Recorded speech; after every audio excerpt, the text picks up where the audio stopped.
Assalamualaikum warahmatullahi wabarakatuh. Nama saya Muhammad Abdurrahman Mazmi. Saya berkesempatan untuk menjelaskan tentang terkait dokumen perusahaan. Dokumen perusahaan sendiri dibagi menjadi dua.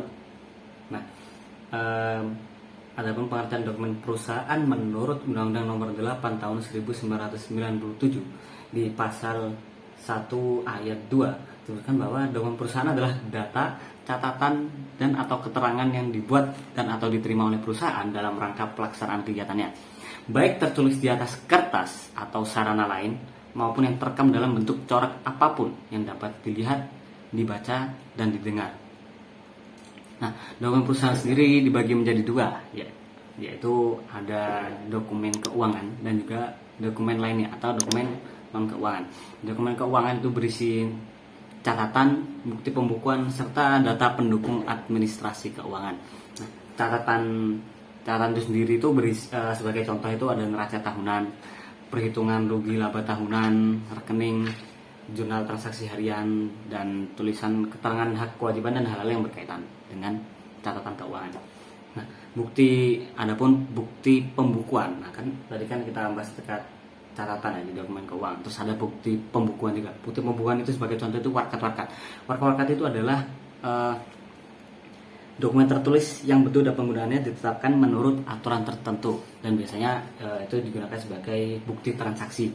Sebagai contoh cek, bilet giro, surat perintah, wesel, nota debit, dan nota kredit. Adapun data pendukung administrasi keuangan itu bagi menjadi dua, yaitu bukti pembukuan dan bukti non pembukuan. Bukti pembukuan itu sebagai contoh surat perintah kerja, surat perjanjian, surat kontrak, dan sebagainya.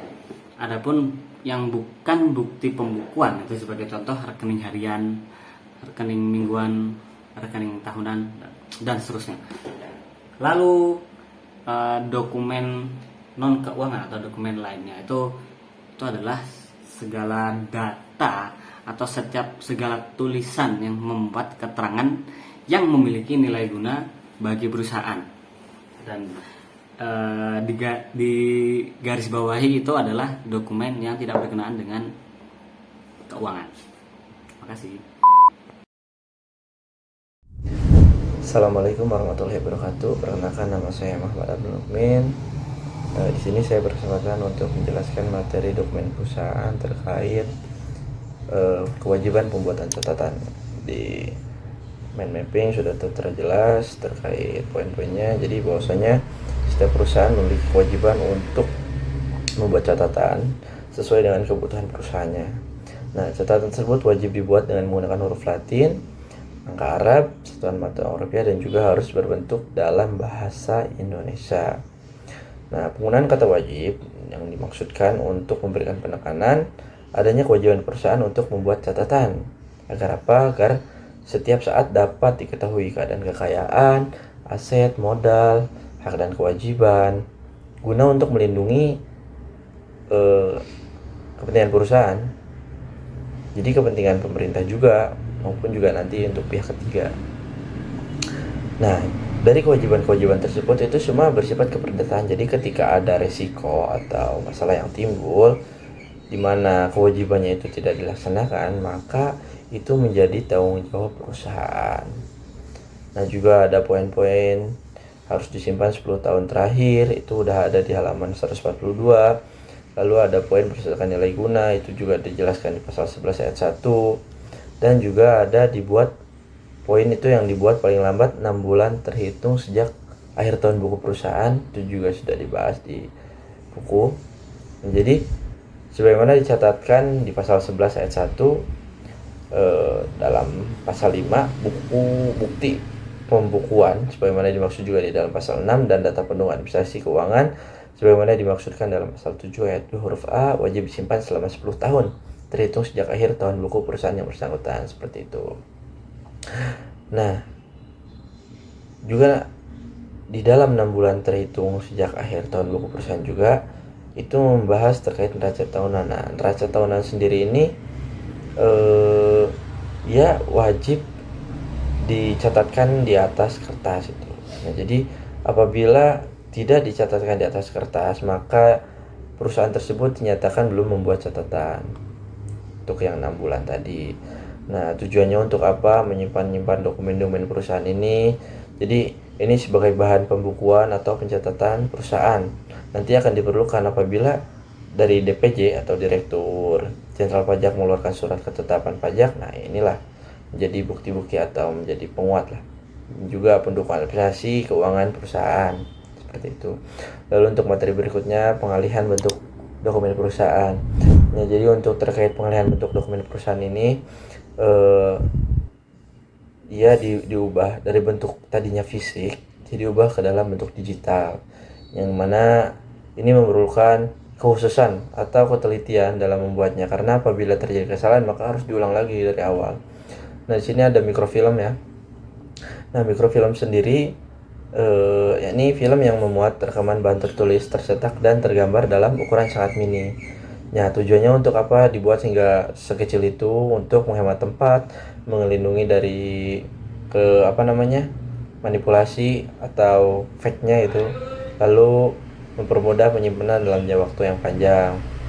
Nah, untuk membaca dari mikrofilm tersebut dibutuhkan alat khusus yang namanya itu reader. Nah, alat khusus tersebut itu bisa digunakan untuk kita melihat atau membaca isi daripada mikrofilm tersebut, yang mana tadinya yang sangat berukuran kecil itu bisa ditampilkan ke layar lebar, jadi sehingga bisa terlihat sangat jelas.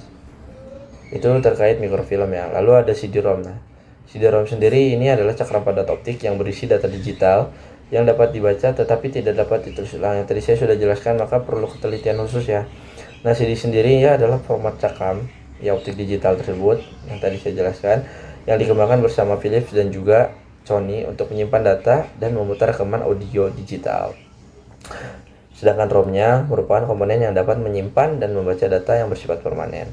Nah, ROM sendiri juga bisa menyimpan data lebih lama karena data tidak akan hilang ketika dia tidak di area listrik. Lalu yang terakhir ada WOM. Nah, WOM sendiri adalah teknologi penyimpanan data yang hanya mengizinkan penulisannya hanya dalam satu kali, yaitu karena diperlukannya kekhususan dan ketelitian. Jadi tidak bisa diulang, tidak bisa dihapus dulu baru diketik ulang, enggak. Jadi ketika sudah ditulis, data tidak dapat diubah atau dihapus lagi. Jadi ketika kita teliti dan khusus dalam memindahkan atau pengalihan nih data bentuk dari fisik ke digital, itu pasti dijamin aslinya dan keutuhan datanya itu.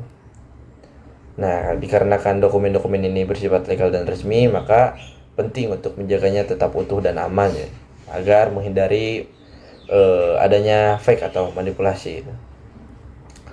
Nah, dari ketiga tersebut itu wajib dilegalisasi. Kenapa perlu dilegalisasi? Karena untuk menjamin keaslian isi dokumen tersebut, adanya nomor registrasi, tanda tangan, dan juga menjamin keabsahan legalitas dokumen digital, dan menjamin bahwa pengalihan dokumen dilakukan sesuai dengan aslinya yang dari bentuk fisik tersebut.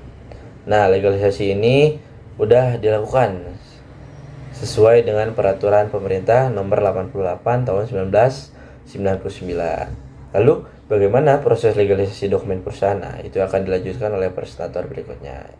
Sekian, wassalamualaikum warahmatullahi wabarakatuh. Baik, selanjutnya saya akan menjelaskan tentang legalisasi dokumen perusahaan. Jadi, dalam legalisasi dokumen perusahaan ini, yang melakukan legalisasi dokumennya yaitu adalah pimpinan perusahaan atau pejabat yang ditunjuk oleh lingkungan perusahaan. Jadi yang sini yang bersangkutan untuk membuat berita acara. Jadi untuk legalisasi ini dengan membuat berita acara yaitu dilakukan oleh pemimpin perusahaan atau pejabat yang ditunjuk. Jadi berita acara tersebut sekurang-kurangnya itu berisi yang pertama itu keterangan tempat, hari, tanggal, bulan di mana dilakukan legalisasi tersebut. Yang kedua itu tentang keterangan bahwa pengalihan dokumen perusahaan yang dibuat tadi dibuat di atas kertas ke mikrofilm atau media lainnya itu telah dilakukan sesuai dengan aslinya. Jadi di sini tuh keterangan isi keduanya itu ada keterangan bahwasannya dokumen yang dialihkan atau pengalihan dokumen perusahaan tersebut sesuai dengan aslinya walaupun telah pindahkan atau pengalihannya ke dalam mikrofilm atau media lainnya. Yang ketiga itu tanda tangan dan nama jelas pejabat yang bersangkutan. Nah, jadi dokumen ini memuat sekurang-kurangnya tiga hal untuk dibuatnya berita acara untuk legalisasi dokumen tersebut. Kemudian dokumen perusahaan yang telah dimuat dalam mikrofilm itu yang dijelaskan sebelumnya, nah itu bisa dicetak atau merupakan alat bukti yang sah. Jadi itu merupakan alat bukti yang sah. Jadi apabila dianggap perlu hal tertentu untuk keperluan tertentu, dapat dilakukan legalisasi terhadap hasil cetak dokumen perusahaan yang telah dimuat dalam mikrofilm tadi atau media lainnya selain mikrofilm. Nah, jadi di sini kemudian saya akan menjelaskan poin kelima, yaitu tentang pemindahan, penyerahan dan pemusnahan dokumen perusahaan. Jadi di sini kita akan menjelaskan tentang pemindahan terlebih dahulu, yaitu pemindahan dokumen perusahaan tersebut dari unit pengelolaan ke unit kearsipan di lingkungan perusahaan tersebut dilakukan berdasarkan keputusan pimpinan. Jadi di sini yang memutuskan pemindahan itu ke pimpinan, karena yang tahu kebutuhan perusahaan itu yaitu pimpinan. Jadi sini saya akan menjelaskan apa sih yang dimaksud dengan unit pengelolaan dan unit kearsipan. Di sini unit pengelolaan merupakan suatu satuan kerja yang mempunyai tugas untuk tanggung jawab mengelola semua dokumen yang berkaitan dengan kegiatan operasional perusahaan. Jadi di sini unit pengelolaan itu mempunyai tugas untuk mengolah dokumen perusahaan dalam operasionalnya. Baik, sedangkan unit kearsipan itu merupakan satuan kerja juga yang mempunyai tugas dan kewajiban untuk mengolah dokumen perusahaan. Tetapi di sini dia tuh mengelola yang sudah diselesaikan oleh unit pengelolaan untuk disimpan dan dipelihara. Jadi setelah diselesaikan oleh unit pengelolaan, nah itu baru diserahkan ke unit kearsipan. Seperti itu. Kemudian dokumen perusahaan yang di sini memiliki nilai atau value itu guna kepentingan nasional itu wajib diserahkan kepada Arsip Nasional Republik Indonesia berdasarkan keputusan pimpinan perusahaan tadi. Jadi penyerahan tersebut dilaksanakan dengan pembuatan berita acara juga. Di sini berita acaranya memuat sekurang-kurangnya 3 hal.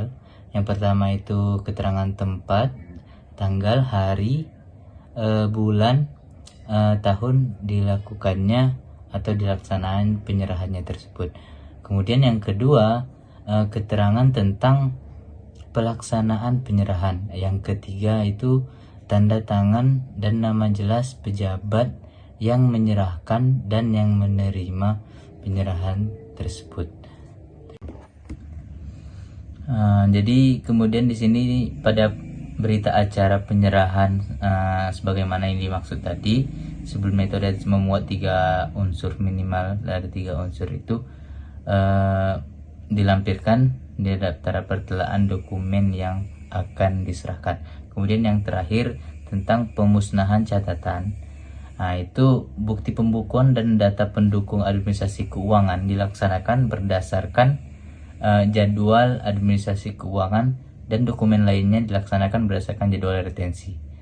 Jadi di sini pemimpin perusahaan yang bertanggung jawab atas pemusnahan dokumen perusahaan atau pejabat yang ditunjuk ketika itu dalam lingkungan perusahaan itu bertanggung jawab atas segala kerugian perusahaan dan atau pihak ketiga. Dalam hal ini yang pertama, pemusnahan dokumen perusahaan dilakukan sebelum habis jangka waktu wajib simpan, sebagaimana yang dimaksud dalam pasal 11 ayat 1 itu sudah dijelaskan sebelumnya tadi oleh pemateri pertama. Yang kedua, pemusnahan dokumen perusahaan dilakukan sedangkan diketahui oleh patut. Jadi patut diketahui bahwa dokumen perusahaan tersebut masih tetap harus disimpan karena mempunyai nilai guna, baik itu berkaitan dengan kekayaan hak dan kewajiban perusahaan maupun kepentingan lainnya. Terima kasih. Mungkin ini saja dari kelompok kami, sekian.